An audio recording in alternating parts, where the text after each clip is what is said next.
Good morning and welcome to our channel One Step with Love. आज ব্রেকফাস্টে toast, চা আর fried rice যেটা যতটা ছিল সব মিলিয়ে মিশিয়ে ম্যানেজ করে ব্রেকফাস্টটা রেডি করা হয়েছে। অপারেশনটা হওয়ার পরে মধুরিমার ফিট হতে একটু টাইম লাগছে সকালে।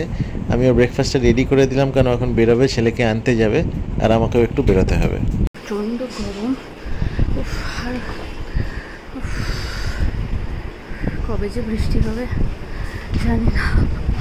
খাবার হচ্ছে মুগ ডাল, এটা হচ্ছে লাল শাক ভাজা, এটা পোস্ত,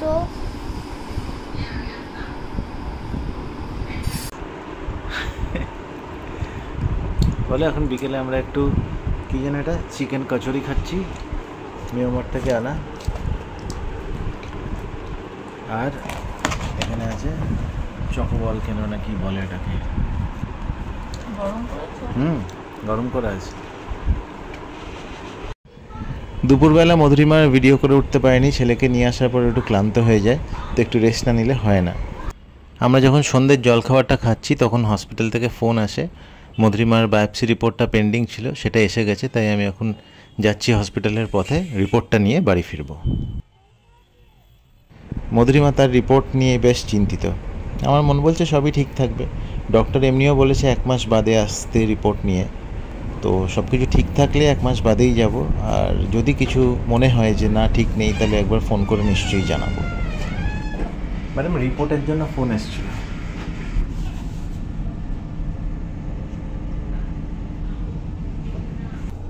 টাইম মধ্যে পৌঁছে গেছি, 7:30টার মধ্যে পৌঁছানোর ছিল, রিপোর্টও পেয়ে গেছি।